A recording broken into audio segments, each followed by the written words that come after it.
ವಿದ್ಯಾರ್ಥಿಗಳಿರ್ತಾರೆ. ಯಾರು ಹಿಂದೆ ಕೂತಿದಾರಲ್ಲ, ಇಬ್ರು ವಿದ್ಯಾರ್ಥಿಗಳ ಹೆಸರೇನು? ಬರ್ಲಿಲ್ಲ, ಜೋರ ವಾಯ್ಸ್ ಬರ್ಲಿಲ್ಲ.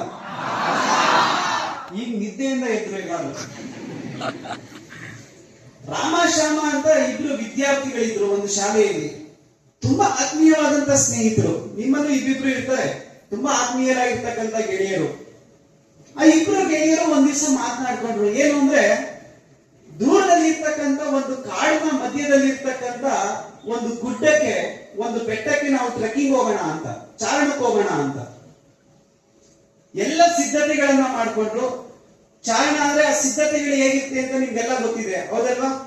ಅದಕ್ಕೆ ಬೇಕಾಗಿರುವಂತ ಉಡುಪು, ಕಾಲಿಗೆ ಶೂ ಹಾಕೊಬೇಕು, ಒಂದು ಹ್ಯಾಟ್ ಇರ್ಬೇಕು, ನಿಮ್ದೇ ಇರ್ತಕ್ಕಂಥ ಒಂದು ಬ್ಯಾಗ್ ಇರ್ಬೇಕು, ಅದ್ರಲ್ಲಿ ವಾಟರ್ ಬಾಟ್ಲ್ ಇರ್ಬೇಕು, ಒಂದ್ ಸ್ವಲ್ಪ ಹಸಿವನ್ನ ನೀಗಿಸ್ಕೊಳ್ಳಕ್ಕೆ ತಿಂಡಿ ತಿನಿಸುಗಳನ್ನ ತೆಗೆದುಕೊಂಡು ಏನ್ ಮಾಡಿದ್ರು ಅಂದ್ರೆ ಟ್ರೆಕ್ಕಿಂಗ್ ಹೋದ್ರು. ಅವರು ಕಾಡಿನ ಮಧ್ಯದಲ್ಲಿ ನಡ್ಕೊಂಡು ಹೋಗ್ತಾ ಇದ್ದಾರೆ. ಭವ್ಯವಾಗಿರ್ತಕ್ಕಂಥ ಒಂದು ಗುಡ್ಡ ಸಿಕ್ತು. ಅದನ್ನ ಏರ್ತಾರೆ, ಶ್ರಮ ಪಟ್ಟು ಏರ್ತಾರೆ. ಮೇಲೆ ಕೂತ್ಕೊಂಡು ವಿಶಾಲವಾಗಿರ್ತಕ್ಕಂಥ ಆ ಪ್ರಕೃತಿಯನ್ನ ಸವಿತಾ ಇರ್ಬೇಕಾದ್ರೆ ದೂರದಲ್ಲಿ ಎಲ್ಲೋ ಒಂದ್ ಕಡೆ ಹುಲಿಯ ಗರ್ಜನೆ ಕೇಳಿಸುತ್ತೆ ಅವರಿಗೆ. ಹುಲಿಯ ಗರ್ಜನೆ ಕೇಳಿಸಾಗ ಎಲ್ಲ ಅಲ್ಲೇ ನಿಂತ್ಕೊಂಡು ಆನಂದ ಪಡ್ತಾ ಇರ್ತಾರ. ಏನ್ ಮಾಡ್ತಾರ ಅವಾಗ? ಎದ್ದೋ ಬಿದ್ನೋ ಅಂತ ಎದ್ದು ಓಡ್ತಾ ಇರ್ತಾರೆ. ಅವ್ರಿಬ್ರು ಅಷ್ಟೇ, ಹೋಗಿದ್ದವ್ರೆ ಇಬ್ರು. ಆ ಕಾಡಿನ ಮಧ್ಯದಲ್ಲಿ ಹುಲಿಯ ಗರ್ಜನೆ ಕೇಳಿಸಿದಾಗ ಅವ್ರಿಗೂ ಭಯ ಆಯ್ತು. ಪ್ರಾಣ ರಕ್ಷಣೆಗೋಸ್ಕರ ತಂದಿದ್ದನ್ನೆಲ್ಲ ಹೊತ್ಕೊಂಡು ಏನ್ ಮಾಡ್ತಾರೆ ಅಂದ್ರೆ ಓಡೋಗ್ತಾ ಇರ್ತಾರೆ. ಅವರು ಶೂ ಬಿಚ್ಚಿಬಿಟ್ಟು ಎಲ್ಲ ಏನ್ ಮಾಡಿದ್ರು, ವಿಶ್ರಾಂತಿಯನ್ನ ಬಯಸಿದ್ರು. ಅದೆಲ್ಲ ಎತ್ಕೊಂಡು ಓಡ್ತಾ ಇರ್ತಾರೆ. ಓಡ್ತಾ ಓಡ್ತಾ ಓಡ್ತಾ ಅದರಲ್ಲಿ ರಾಮ ಏನ್ ಮಾಡ್ತಾನೆ ಅಂದ್ರೆ ತಟ್ಟನೆ ನಿಂತ್ಕೊಂತಾನೆ. ಸ್ವಲ್ಪ ಶ್ಯಾಮ ಮುಂದಕ್ಕೆ ಓಡೋಗ್ಬಿಟ್ಟಿರ್ತಾನೆ.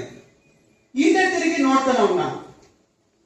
ರಾಮ ಏನ್ ಮಾಡ್ತಾನೆ ಅಂತಂದ್ರೆ ಕೈಯಲ್ಲಿ ಇದ್ದಂತ ಶೂಗಳನ್ನ ಹಾಕೋಣಕ್ ಹೋಗ್ತಾ ಇದ್ದಾನೆ. ದೂರದಲ್ಲಿ ಇರ್ತಕ್ಕಂಥ ಶ್ಯಾಮ ಏನ್ ಮಾಡ್ತಾನೆ ಅಂದ್ರೆ ನೋಡಿ ನಗ್ತಾನೆ. ಅಯ್ಯೋ ದಡ್ಡ, ನೀನು ಶೂ ಹಾಕೊಂಡ್ರೆ ಹುಲಿಗಿಂತ ವೇಗವಾಗಿ ಓಡ್ತೀಯಾ ಅಂತ ಪ್ರಶ್ನೆ ಕೇಳ್ತಾನೆ.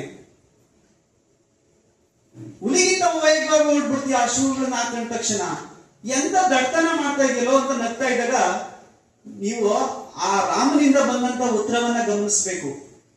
ಅವನು ಹೇಳ್ತಾನೆ, ಶೂ ಹಾಕೊಂಡ್ರೆ ನಾನು ಹುಲಿಗಿಂತ ವೇಗವಾಗಿ ಓಡ್ತೀನಿ ಏನೋ ಗೊತ್ತಿಲ್ಲ, ಆದ್ರೆ ನಿನಗಿಂತ ವೇಗವಾಗಿ ಓಡ್ತೀನಿ. ಅವಾಗ ಯಾರ ಹಿಂದೆ ಬೀಳ್ತಾರೆ? ಹುಲಿ ಹಿಡ್ಕೊಂಡ್ರೆ ಯಾರನ್ನ ಬಂದು ಫಸ್ಟ್ ಹಿಡ್ಕೊಳೋದು? ನೋಡಿ, ಪ್ರಾಣ ರಕ್ಷಣೆ ಅಂದ್ರೆ ಸ್ಪರ್ಧಾಳು ನಮ್ಮ ಮುಂದೆ ಯಾವ ತರ ಯೋಚನೆ ಮಾಡ್ತಾ ಇರ್ತಾರೆ, ಹೌದಲ್ವಾ? ಇದು ಕಾಂಪಿಟೇಷನ್ಸ್ ಅನ್ನೋದು ಇದೇ ತರ.